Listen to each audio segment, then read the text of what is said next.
Então, daqui a pouco a gente fala sobre correlações, as correlações e os tipos de correlações que existem, mas antes da gente chegar nessa parte, vale a pena relembrá-los, né, que no desenvolvimento da parte inferencial existe, né, uma certa exigência de que os dados eles contemplem algumas premissas. Então, a premissa é uma exigência de satisfação de algumas características dos dados, né? Na minha disciplina da Unesp, não sei se vocês tiveram o interesse, existe já um conjunto de aulas relacionadas à análise exploratória de dados.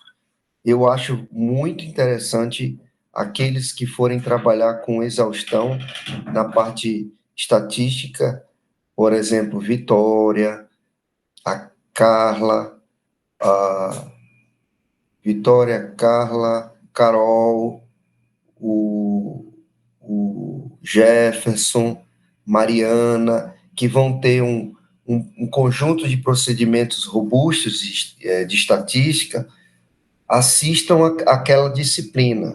É o início de um estudo estatístico, de uma disciplina de estatística univariada, só que eles pediram para que eu fizesse uma introdução de análise exploratória de dados. Então, é apenas um resumo da análise exploratória de dados.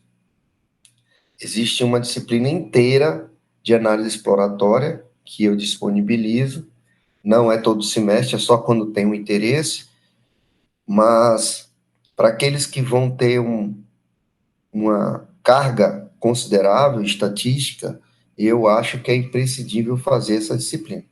Então, nessa disciplina, basicamente, a gente foca todas essas premissas, essas exigências que vocês veem aí, né? Começa desde a análise de presença de outlier, aí você tem a homogeneidade ou homocedacidade, que a gente também vai focar aqui nessa disciplina, a normalidade, que também a gente vai focar na disciplina, problemas relacionados a excessos de zero, né? Questões relacionadas à colinearidade, né? Que seria a correlação existente entre um conjunto de variáveis, as relações entre a variável y e x, que seria a variável resposta e a variável explicativa.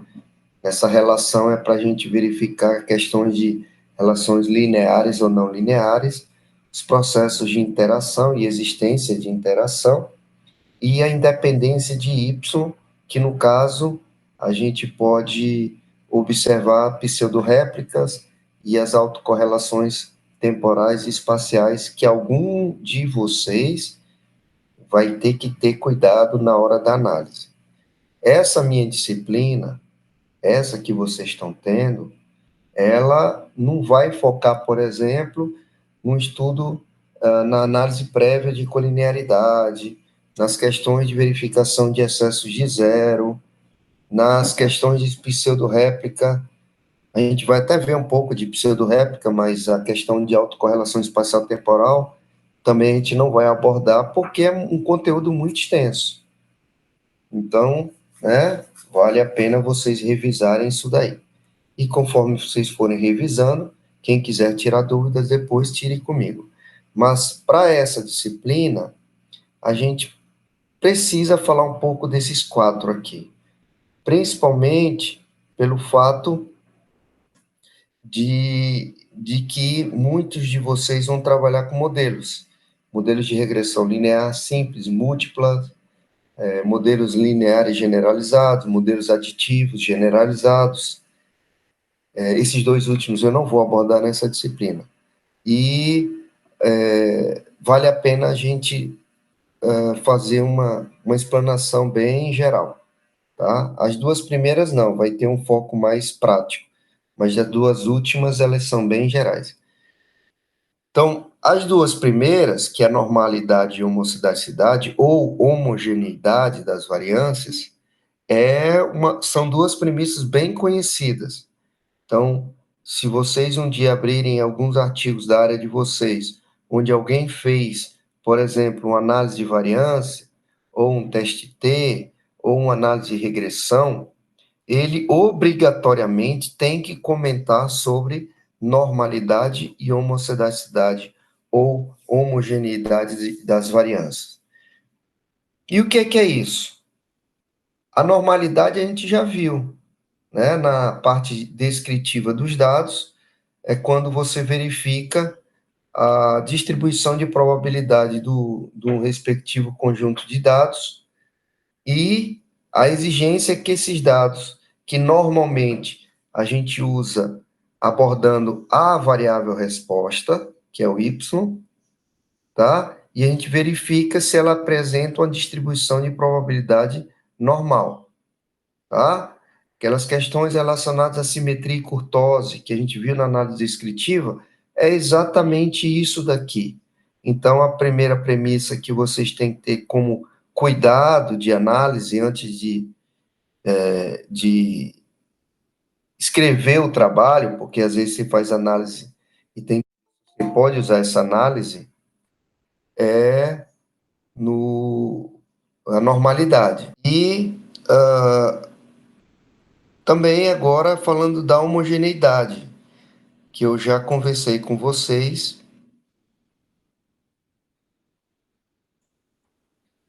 A homogeneidade, ela é uma análise, é uma verificação da variância dos dados em relação a algum fator pré-determinado. A gente viu isso em análise descritiva, que as medidas de dispersão dos dados, variância, desvio padrão, quartil, ele mostra quanto que os dados estão variando em relação à medida de tendência central. E a homogeneidade, homocedacidade, ela verifica se a variância entre os grupos em um determinado conjunto de dados, eles são equivalentes, ou seja, são similares. Por exemplo, se eu pego aqui a altura de todos nós aqui, eu pego a altura dos alunos da pós-graduação em sistemática e evolução, e a minha pergunta é saber se a média da altura dos homens são iguais às médias de altura das mulheres, essa é a minha pergunta, eu tenho que verificar primeiro se a variável altura apresenta uma distribuição de probabilidade normal, né? E aí eu estou verificando a normalidade. E segundo, eu tenho que verificar se a variância da altura de homens é semelhante à variância de altura das mulheres. Isso é apenas para verificação da tomada de análise da premissa de homogeneidade. Eu só posso usar, por exemplo, um teste T, né, se ele passar na premissa de normalidade e homocedacidade. Existe um teste T para variâncias equivalentes, existe também um teste T para variâncias não equivalentes. Beleza, eu sei disso. Mas, se quiser fazer um teste T para variâncias equivalentes, as variâncias entre altura de homens e mulheres tem que ser, né, semelhante. Então, homogeneidade testa exatamente isso. Caso contrário, os dados não são homocedásticos ou homogêneos, eles vão ser heterocedásticos. Então, essas duas premissas a gente vai fazer com uma frequência, né, uma certa frequência na disciplina. Linearidade, que é verificação das relações entre x e y, se a relação dela segue um padrão linear ou não linear, eu já vou deixar isso mais de lado, mas saibam que vocês têm que verificar isso, principalmente quando o aluno estiver fazendo modelos de regressão linear, simples e múltiplo. Você tem que verificar isso daí. E as questões de independência da variável y, tá? Que está relacionada, por exemplo, estudos de medida repetida, que a gente vai discutir na disciplina, ou as autocorrelações espaciais temporais, que aí a gente não vai abordar nessa disciplina. Então, esses dois últimos aqui, deixa de lado. Quem quiser assistir a disciplina da Unesp, assista e tire dúvidas comigo. Alguma dúvida, gente? Não? Se tiver, falem. Se não, tudo bem. Continuando. Então, na normalidade, conforme eu já falei para vocês, né? E quem estiver acompanhando a disciplina, a outra disciplina, a gente pode fazer sempre dois procedimentos. Ou um procedimento visual, né, observando um gráfico, ou um procedimento de teste inferencial, né, uma análise estatística. Como vocês podem ver aqui, eu estou sugerindo o Shapiro-Wilk, tá, que é o teste atualmente mais difundido para a análise de normalidade.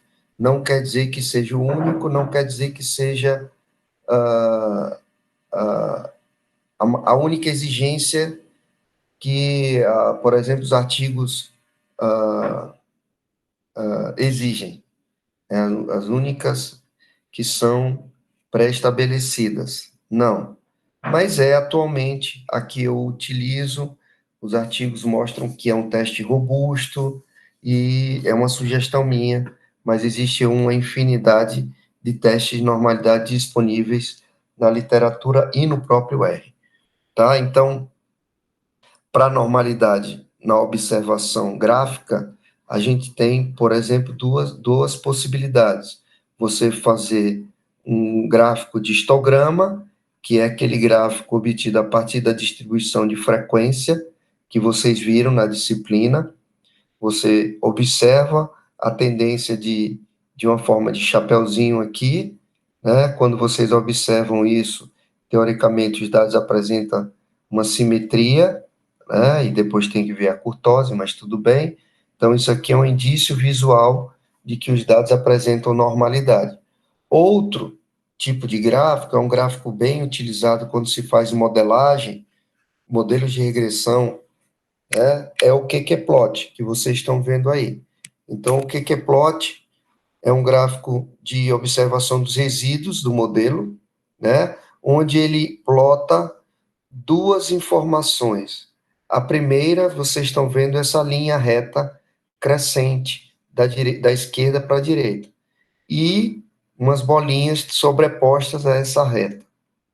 O QQ-plot, ele analisa os resíduos dos dados, né? Então, essas duas informações, ela representam, teoricamente, os seus dados reais, os resíduos dos dados do modelo, não é nem os dados reais, os resíduos do modelo que você criou, que são essas bolinhas, e, né, os dados teóricos, que é essa reta, certo?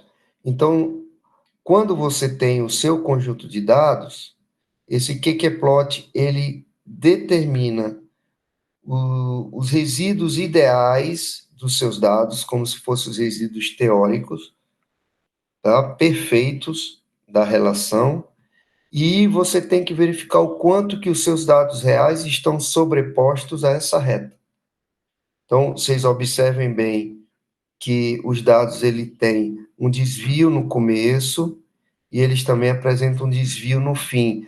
É normal isso acontecer, mesmo, né, se eu pegasse um conjunto de dados com uma distribuição normal teórica perfeita, usando, por exemplo, dados simulados com o comando rnorm, e eu plotasse o QQ-plot, eu verificaria que as bolinhas sairiam tanto no começo quanto no fim, tá? E aí, o que tem que ser observado é o quanto que essas bolas são desviadas em relação a essa reta. A gente pode observar que se a gente dividisse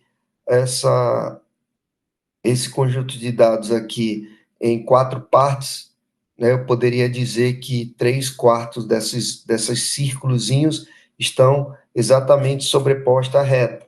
Então, seriam visualmente uma análise satisfatória de verificação de normalidade. A gente vai ver alguns exemplos com esses círculos saindo de forma bem extrema dessa reta, né? E, logicamente, a gente pode ter uma análise posterior de verificação não visual, que seria o teste inferencial, que a gente vai fazer com frequência na disciplina. Mas o que eu quero mostrar para vocês é que existem possibilidades visuais de observação de normalidade, né, que na literatura é sugerida tanto gráficos de histogramas quanto esses gráficos chamado normal QQ-plot. Beleza? Então, normalidade é isso aí. Para a homocedaticidade, a gente tem também possibilidades de visualização do quanto que esses dados estão variando, né? E também a parte inferencial. Primeiro vamos ver o box plot que já foi discutido nas disciplinas, nessa disciplina anteriormente. Box plot é um gráfico interessante de visualização de variação dos dados. Nesse exemplo, a gente está vendo exatamente a abundância de 5 grupos taxonômicos: molusco, crustáceo, equinodermata, simpúncula e poliqueta, e a gente vê o quanto que os dados estão variando em relação à medida de tendência central, que é essa retinha aqui negra, né? Essa retinha horizontal aqui, preta. Então, você tem, por exemplo, a variação de poliqueta, né? Essa variação que a gente pode observar usando o box plot, muito maior considerada os outros 4, molusco, crustáceo, equinodermato e cipúcula. Quando eu testo a homocedaticidade e homogeneidade, eu quero verificar exatamente isso, se essas variações em relação ao conjunto, elas são equivalentes. Molusco, teoricamente, a variação é equivalente a crustáceo. Esses dois, em relação a equinodermata, é um pouco maior, né? Equinodermata é que tem menor variação. Aí você tem cipúncula, que é semelhante a crustáceo e molusco, diferentemente de poliqueta. Então, se eu teoricamente fizesse um teste inferencial de homocedaticidade, esses dados não seriam homocedásticos, eles seriam heterocedásticos, justamente porque essa amplitude aqui, essa variância, essa medida de dispersão dos dados de poliqueta é muito maior considerada as outras 4. Mas a gente pode verificar tanto usando o gráfico do box plot, quanto usando um teste, que é o chamado teste de Levine. Esse teste de Levine, ele tem duas variações, quando ele se baseia na média ou se baseia na mediana. O interessante é fazer o teste de Levine baseado na mediana dos dados.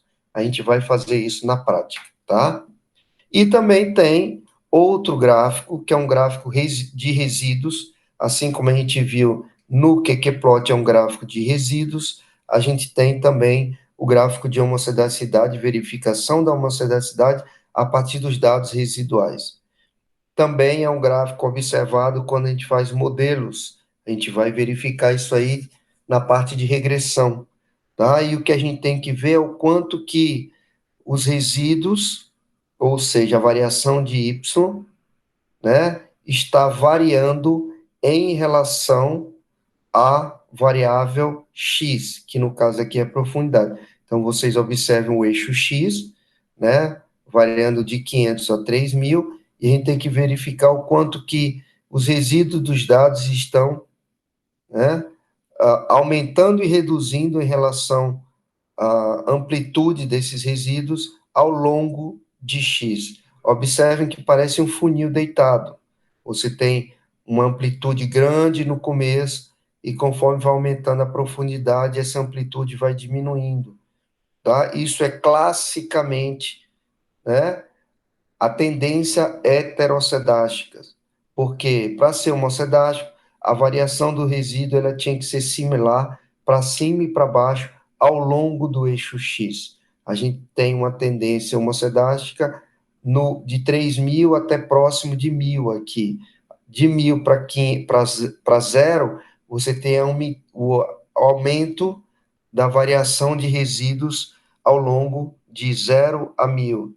Então, classicamente, isso aqui é uma visualização de heterocedaticidade e não homocedaticidade, tá? A gente vai ver isso aí.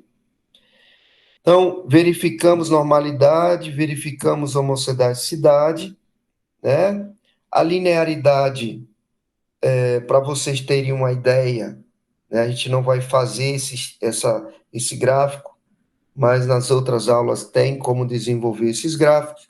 A linearidade, ela verifica se a variável x e y, elas tendem a ter uma relação linear. Então, o que é linear? É uma regressão linear, né? Ou conforme x aumenta, y aumenta, ou conforme x aumenta, y diminui, mas numa forma linear, tá? Então, se a gente observar aqui essa matriz de dados, que a gente tem 4 informações, vocês observem as relações par a par das variáveis, e nesse gráfico vocês estão vendo essa linha vermelha. Essa linha vermelhinha é exatamente uma demonstração visual da relação das variáveis. O que é uma relação linear? É uma reta.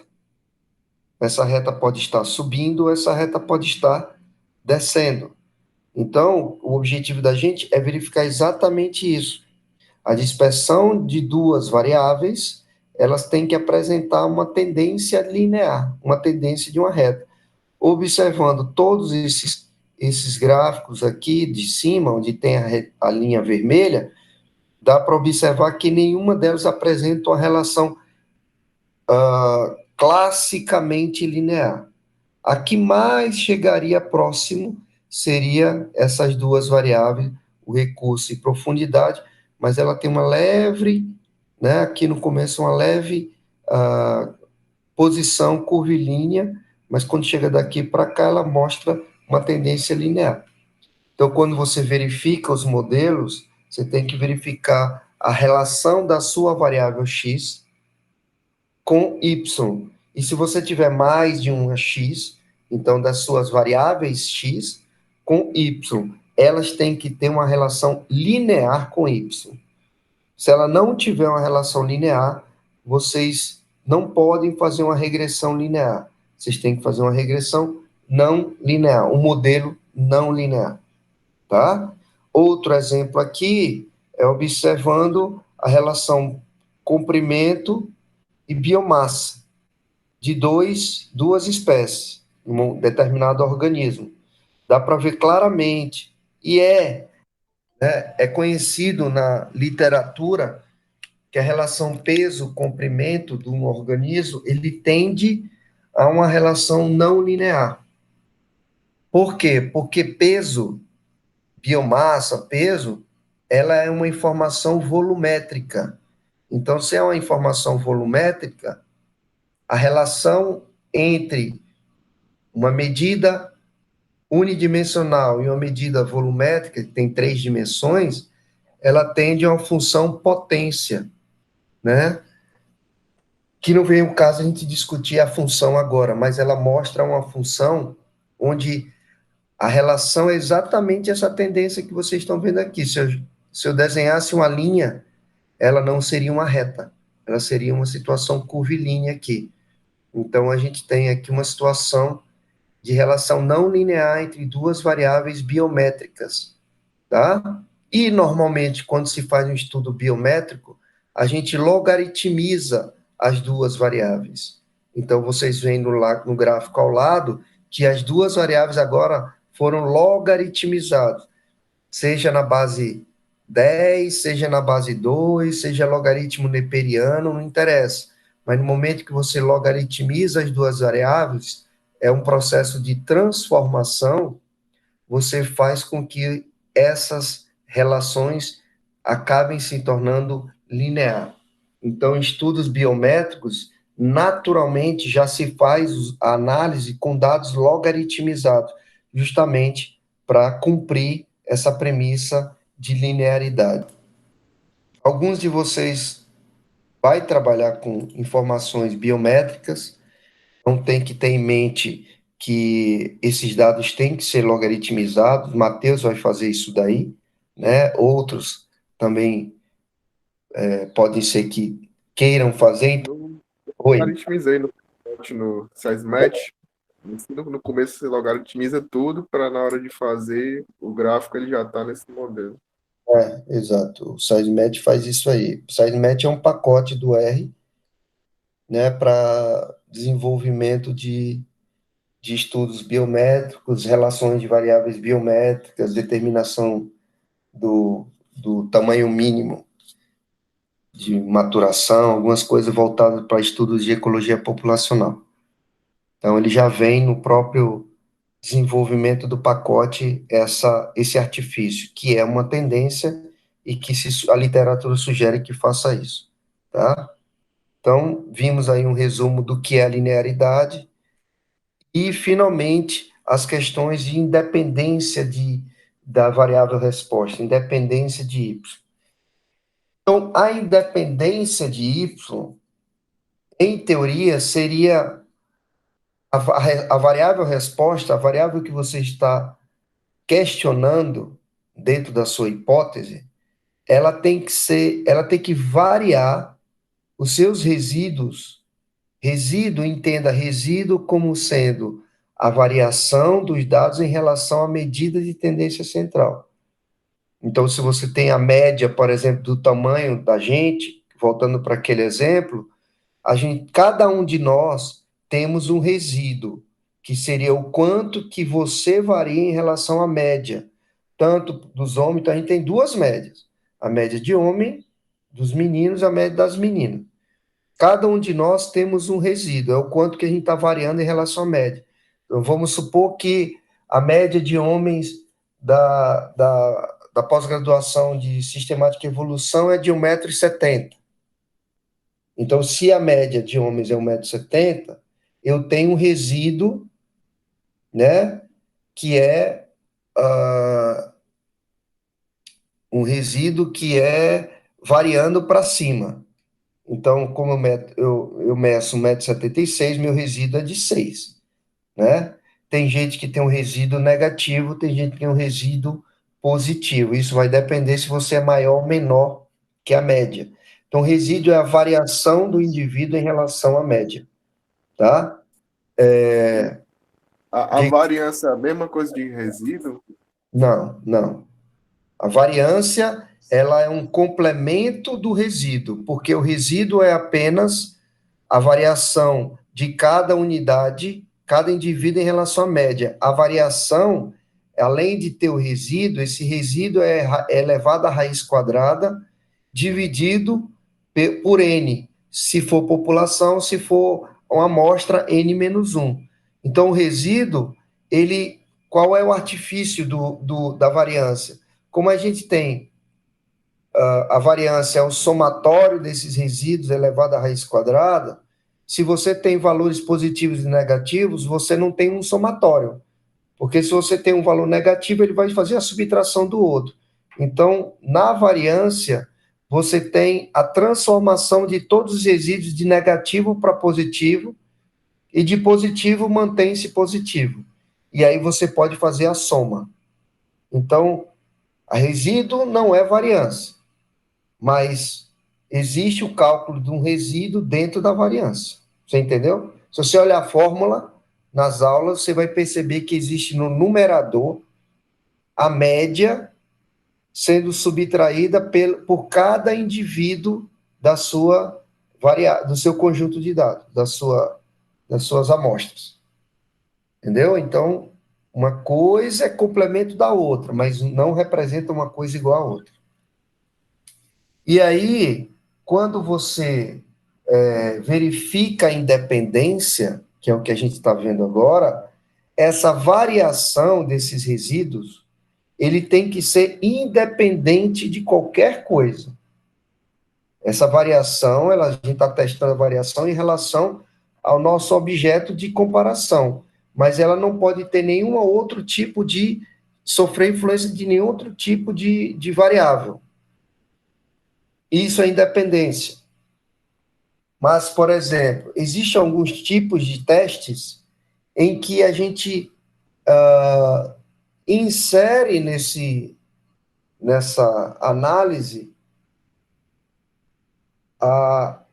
que o resíduo ele está sendo, além de ser testado o resíduo em relação ao nosso objeto de comparação, ele está sendo, vamos dizer assim, amarrado a outra variável. Então, quando a gente faz estudos de medida repetida, por exemplo, estudos de medida repetida é quando a medida ou a variável que a gente está analisando, ela tem uma variação dependendo de alguma situação. Então, vamos supor, já falei isso para vocês. A gente mede aqui a taxa de glicose, assim que vocês chegam lá no campo de teste e 1 hora depois de fazer exercício. Se eu pego o Matheus, tiro o sangue dele, meço glicose antes do teste e depois do teste, a gente tem medida dependente. A glicose antes, ela está sendo relacionada com a glicose depois, mas tem um elo entre essas duas glicoses. Por quê? É um elo de ser do mesmo indivíduo. Aí depois pega a Vitória, faz a mesma coisa. Pega a Mariana, faz a mesma coisa. Pega o Danilo, faz a mesma. Pega todos vocês e faz a mesma coisa. A gente tem, por exemplo, Carol. Eu não sei nada da Carol, mas vamos supor que a Carol ela seja uma menina que faz exercício físico, ela não tem histórico, por exemplo, de diabetes na família dela, né? E ela tem uma alimentação saudável. A resposta da glicose dela antes e depois, ela está dependendo dessas questões, porque ela é assim. Agora vamos supor que a Mariana ela tenha histórico de diabetes. Ela vai ser, a resposta da Mariana pode ser diferente. Ela tem tudo igual. A gente está testando homem e mulher. Testando se essa taxa de absorção de glicose é diferente entre homem e mulher. Mariana, Carol, tem as mesmas características do nosso objeto de estudo, mas a Carol ela tem uma situação que não tem histórico de diabetes. A Mariana tem. A Carol é uma super atleta. Ela faz aí triatlo. A Mariana não é super atleta, mas pelo menos ela corre todo dia. Então a gente tem a dependência dessa resposta marcada pelo indivíduo, por questões genéticas e fisiológicas. Então, nesse caso, nosso estudo não é, a variável Y não é independente. Ela tem uma dependência do indivíduo, que a gente usa muito o termo subject em inglês, né, do sujeito. Então, a gente tem que usar uma análise específica onde a gente mostre que existe a dependência da variável resposta. Tá? É isso que eu estou querendo dizer. Então, alguns de vocês vão estar planejando um método analítico onde a variável resposta é dependente. Aí você pode usar o termo medida repetida, né? É o mais utilizado, medida repetida, tá? E você tem que ter ciência de que quando você for escolher o teste, você vai ter que escolher um teste para medida repetida. Algumas vezes é difícil a gente entender essa relação, mas quando você já tem um pouco de experiência, você sabe detectar se os seus dados são independentes ou não são em relação a alguma coisa. Tá? A gente está usando esse exemplo no sujeito, no indivíduo. Então, aqui a gente está vendo dois diagramas bem clássicos, tá? Um do teste T de medida repetida e o outro teste T, um teste T de medida de assumindo a independência da observação e o outro teste T assumindo a não independência, ou seja, medida repetida. Então vamos lá. A Vitória foi lá para o campo dela, coletar os bichinhos dela. Então ela foi em várias praias lá de João Pessoa, da Paraíba. Tem a população lá imensa dos pepinos que ela está trabalhando. Ela foi em cada praia, tá? Ela foi em 3 praias diferentes. Nessas 3 praias diferentes, ela fez a amostragem, certo? E aí, ela foi e coletou a abundância das espécies, de várias espécies. Só que ela vai testar pelo menos, vai testar 2 espécies lá. E aí ela tem o grupo A, tá? E o grupo B, certo? Ela tem a espécie B sendo analisada, a média de abundância da espécie A com a espécie B. Mariana, você vai fazer a amostra lá dos seus fungos. Existe relação na abundância da espécie A com a espécie B ou não existe? Não, eu acho que não tem uma relação direta na abundância entre duas espécies, não. É. Salvo alguma exceção que você confirme que exista um processo de competição, alguma coisa assim, teoricamente não, né? Concordo com você, tá? Agora, se você tem, no teu caso, você pegou e coloca, vamos supor, uma placa de captura, um pitfall, vamos supor que você usasse um pitfall, né? E aí, nesse pitfall, você colocou esse pitfall no local de armadilha, no local do teu trabalho. E aí você coleta essa armadilha durante o período seco. E depois você coleta essa armadilha durante o período chuvoso. Certo? Esses 2 momentos, seco e chuvoso, você não tirou a armadilha do lugar. Você colocou 5 armadilhas e no período seco você foi lá e coletou os bichos. No período chuvoso você coletou lá os bichos. Mas elas estão na mesma posição. Esse tipo de delineamento é medida repetida? A tua abundância depende de alguma coisa, além do que você está testando, ou não?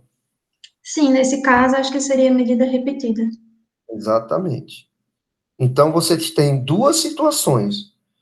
A situação primeira lá, que você está comparando a espécie A com a espécie B, tá? Uma situação de independência. A outra, você tem a comparação da espécie A com a espécie A, mas uma situação onde ela foi feita, analisada antes e depois. Então, período seco e período chuvoso. Acontece? Professor, Diga.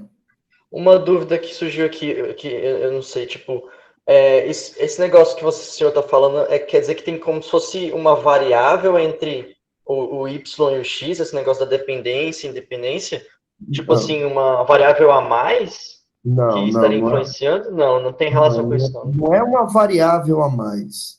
Você só tem que inserir na análise uma informação de que a variação dos dados ela pode estar sendo controlada por outra coisa. Mas que não é uma variável. Não, é uma variável sim, você vai ter que inserir uma coluna nova, mas você tem que informar na programação lá do R que existe algo além do que a própria variação natural dos dados, tentando controlar o resultado. Tá entendendo? Querendo ou Entendi. não, quando você for fazer uma análise de medida repetida, você tem que ter uma segunda coluna, como se você está interpretando aí uma nova variável. Mas essa nova variável ela não entra no modelo. Essa nova variável ela entra como um fator de controle dela como capacidade de manipular o resultado. Mas você não vai ver a resposta dela em cima do modelo. Você vai ter a resposta dela como um fator controlador, só isso. Então, Entendi. a Mariana, no caso, ela vai ter que ter uma segunda coluna dizendo período seco e chuvoso. e ela vai ter que dizer, olha, essa aqui é a minha medida controladora, porque eu sei que ela é medida repetida. Tá entendendo? Alô? Entendi, professor. Tá. Então, a gente tem que ter em mente que, em algumas situações, a gente vai ter que gerar essa informação. Porque se você não inserir essa informação na análise, você vai obter um resultado não fidedigno à relação das variáveis. A gente chama isso de pseudo-réplica, tá? Esse tipo de relação é uma pseudo-réplica. Não é uma réplica verdadeira, é uma pseudo-réplica. Réplica verdadeira é quando as variáveis, as amostras são independentes. Essa não. A resposta desse pós-teste, ela está dependendo, ela sofre ação do baseline. Então, a resposta no exemplo da Mariana, a abundância de uma determinada espécie lá de fungo, no período seco, no período chuvoso, ela está dependendo de seco. Vamos supor que ela tem 3 áreas. Uma área onde a abundância de fungo é muito alta. A segunda área onde a abundância de fungo é relativamente dentro da média, próximo da média. E a outra área onde a abundância ela é bem baixa. Aí ela vai coletar isso durante o período seco e chuvoso. Aquela área onde a abundância é alta, ela vai continuar sendo alta, tanto no seco e chuvoso, em relação às outras 2 áreas. Aquela área que a abundância é baixíssima, ela vai continuar sendo baixa durante o período seco e chuvoso em relação às 2 outras áreas. Vocês entenderam isso? É a mesma coisa da análise de glicose.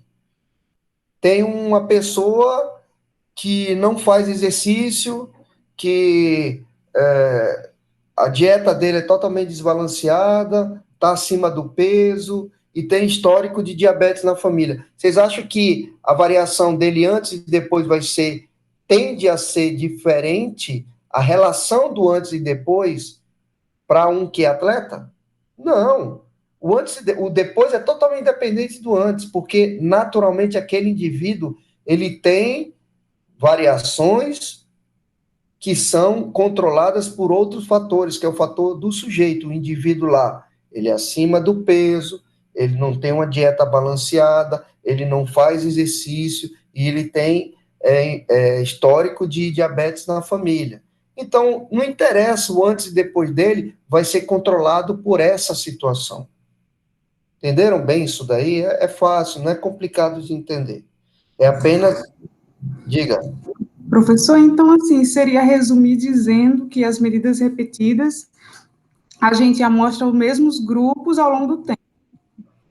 Pronto, você tocou num raciocínio bem interessante. Ao longo do tempo. A gente chama isso de modelos longitudinais. Quando vocês ouvirem esse termo, modelos longitudinais, tenham a ciência de que são modelos analisados ao longo do tempo, e se é ao longo do tempo, a gente tem que ter a preocupação de que pode ser um modelo com pseudo-réplica. Então, agora, existe uma situação clássica e outra que pode ser diferente. Mas nem sempre, acho que, quem falou agora? Foi a Gleice ou foi Fui eu, Carla. Carla, nem sempre o fator temporal é a única pseudo-réplica. Existem outras situações, como eu mostrei agora, dá o exemplo da Mariana, a pseudo-réplica dela é o espaço, é a posição espacial. Entendeu? O teu tipo de trabalho, Carla, que você faz, você está trabalhando, você usou um protocolo de análise multivariada, tá? Eu já venho procurando, existem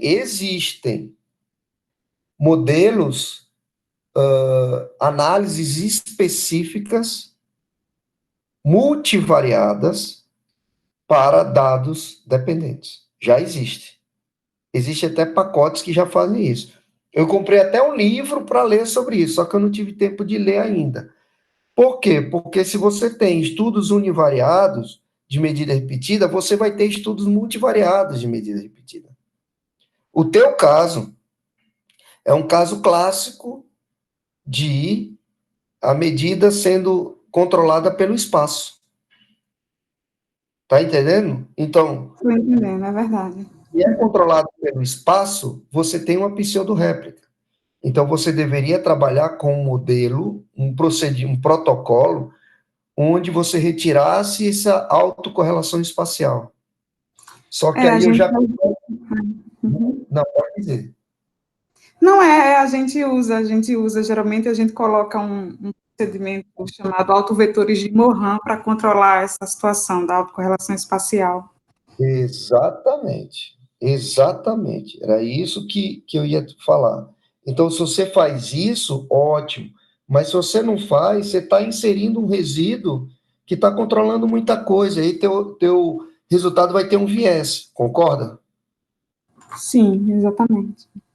Então, não quer dizer que a pseudo-réplica seja só uma análise ao longo do tempo.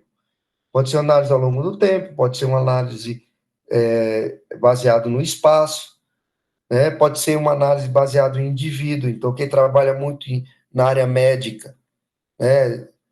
A pessoa toma um placebo e depois toma um medicamento. E isso, o indivíduo, ele é o mesmo, só que ele está sendo analisado antes e depois. Primeiro ele tomou placebo, depois medicamento. Isso aí é medida repetida também. A gente só tem que verificar com cuidado as relações e a dependência da resposta. Se houver dependência entre as respostas, a gente vai estar trabalhando com análise onde a variável y não é independente, ela é dependente. Então, eu tenho que escolher um teste ou desenvolver um protocolo que dê atenção a essa questão. Naquele teu artigo, você usou esse vetor, não usou? Usei os MEMS, que chama autovetores de Morin, mapa de autovetores de Morin. Isso, exatamente. Beleza, gente, alguém está com dúvida? Então, é interessante, eu acho muito interessante, cada um de vocês olhar para os dados, para o trabalho de vocês e me dizer, professor, eu acho que meus dados... Então, professor, estou com dúvida. Eu não sei ainda se meus dados são independentes, minhas hipóteses, cada hipótese de vocês, vocês vão olhar e verificar se ela é dependente ou não, a variável resposta. Você pega a tua hipótese e observa se a variável resposta ela é dependente ou independente. E aí a gente vai ter que ter um cuidado de desenvolver um teste bem específico ou não para essa situação. Beleza? Alguns de vocês, com certeza, vai estar trabalhando com medida repetida. Tá? Pelo menos que eu estou me lembrando aqui no geral, sim. Alguma dúvida, gente? Não? Beleza. Essa aqui situação no teste T. Que o teste T compara duas respostas. Tenta ver grupo A com grupo B, ou grupo A com grupo A, antes e depois, tá? Agora vamos ver, por exemplo, no análise de variância. Onde análise de variância, você tem mais de duas respostas, tá? Então, você tem aqui o teste, a verificação de independência. Então, você já verificou, você está verificando a Assumption of Independence Observation, tá? Normalidade e homogeneidade. Você vai verificar essas três aqui para fazer a nova, tá? Aí tem ainda mais duas aqui embaixo que a gente não vai nem discutir. Mas vamos lá. Lá vai de novo. Eu fui para o campo, selecionei 3 áreas. Nessas 3 áreas, eu peguei 30 indivíduos de uma espécie de peixe específico e medir o tamanho. Então, tem a população, a minha amostragem foi em 3 áreas diferentes, em cada área eu peguei 30 indivíduos, então 30 indivíduos da praia A, 30 da praia B, 30 da praia C. Essas praias estão relacionadas entre si? Não, não tem relação nenhuma. Né? A gente não tem uma situação em que exija que exista dependência entre uma praia A, B ou C, a não ser algumas situações relacionadas à proximidade das praias, né? Se a gente for pensar mais a fundo na questão biológica do processo, por exemplo, a área praia A, ela depende da praia B, porque a praia A ela serve de reprodutor, né? Ela que gera indivíduos, esses indivíduos migram para a praia B, sabe? Questões biológicas bem precisas que tem que estar no contexto do trabalho, aí sim. Mas se eu tomo eu estou partindo do princípio que as praias são independentes, então acabou, né? Aqui é outra situação, né? Uma situação que volta a ser comparação do A, B e C, ou da variável A comparada antes, durante e depois, certo? Então você tem essa situação do grupo A sendo medido 3 vezes, então você está tendo a relação da medida repetida, tá? A relação da medida sendo dependente uma da outra, tá?